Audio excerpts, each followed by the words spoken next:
Hi, it's Bob from the Bobsphere, or Rob from the Bobsphere.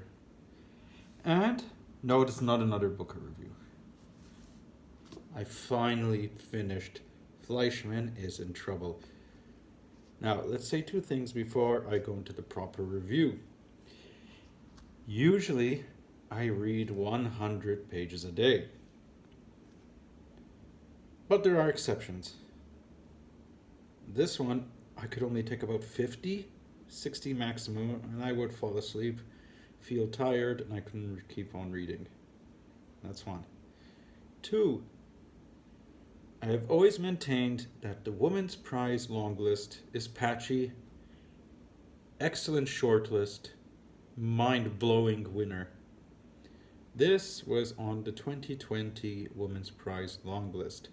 I say that the long list is always patchy because the ones I like generally make the shortlist. This did not make the shortlist. It just proves my theory about the Women's Prize. Okay, so Fleischman is in Trouble is by the author Taffy Brodesser Ackner. This is her first novel. She actually is a journalist, and her specialty is more nonfiction. This is her first work of fiction. It's her first novel. I said the same thing, but differently. Okay, did I like it? No. Did I hate it? No. So it's in between. Okay, so let's talk about the things I did like. When a certain vlogger, I can name names, I don't care.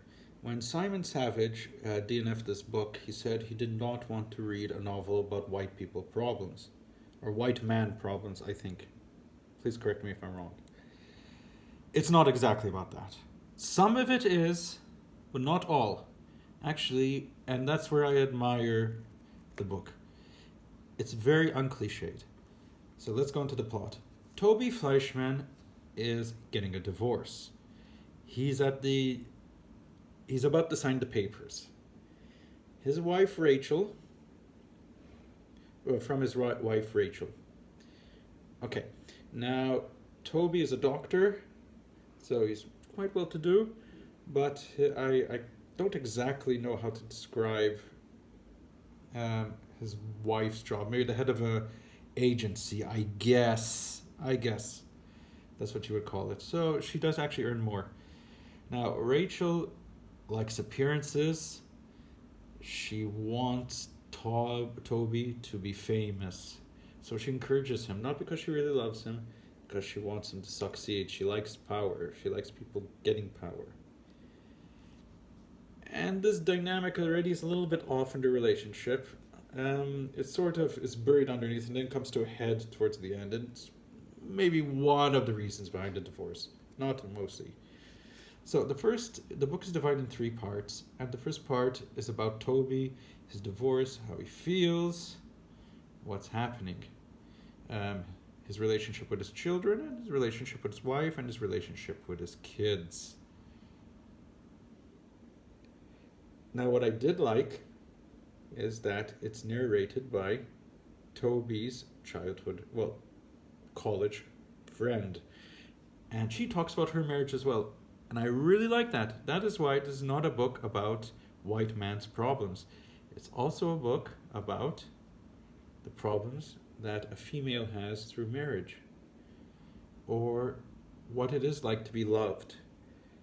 See, there is depth. There is depth. There's depth.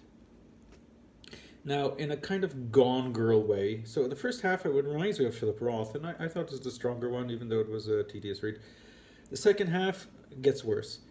It's more like a Gone Girl type of twist, and then we see, or Fates and Furies, which is a book I did not like, and you see then Rachel's perspective.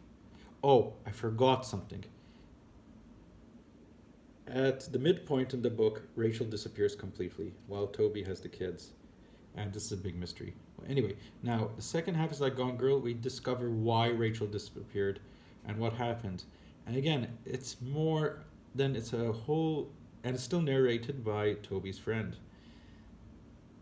And this is more about the problems a woman has in a marriage when she wants to succeed, and there are other successful people around her. So, yes, this is a book of unlikable people, but this is not something that bugs me. I think if an author writes about an unlikable person and they're likable, that means that author's not doing a good job. So, Taffy Brodesser Ackner knows how to write unlikable people, and she's very good at it. So, that's not a complaint. My complaint is the prose, and it's very laborious. It's not I have to admit,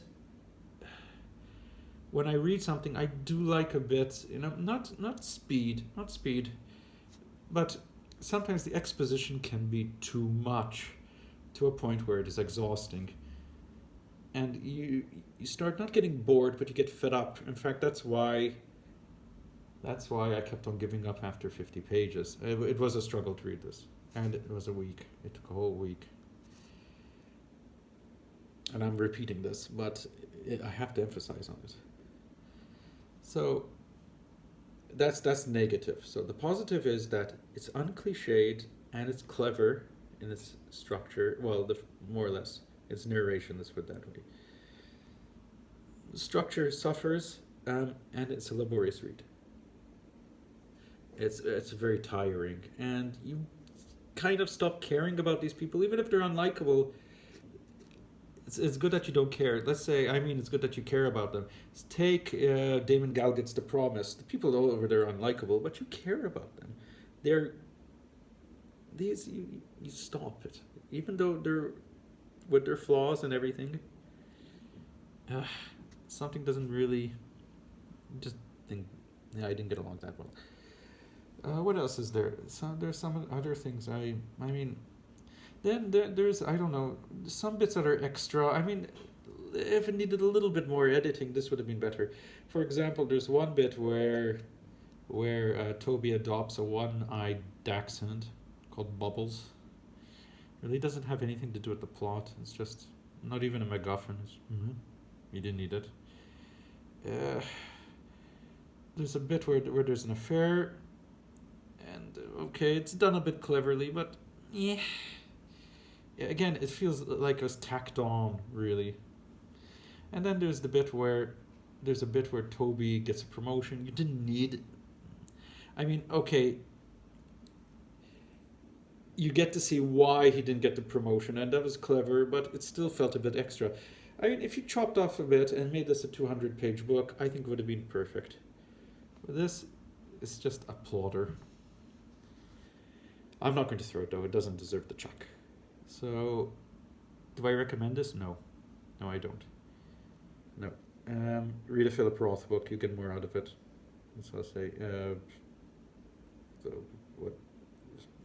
Yeah, I was trying to think of a Philip Roth book that's similar.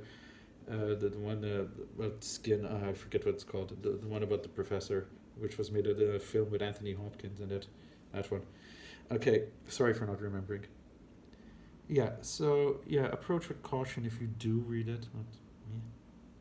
Okay. So now, I actually have a review copy to read, and it's by a press I really like, and it's something that I'm looking forward to, but after this, I'm still going to read the review copy, but I just hope that my morale will be up for it. Because now I feel like reading something really light and, a thin book. We'll see. Okay, thanks for listening to me whine about this. One person already said in the comments in my last video when I was complaining about how long it's taking me, gave their impressions. I have to agree with most of them. But have you read this book? What do you think? Like, subscribe, etc., etc. And we'll see you next time.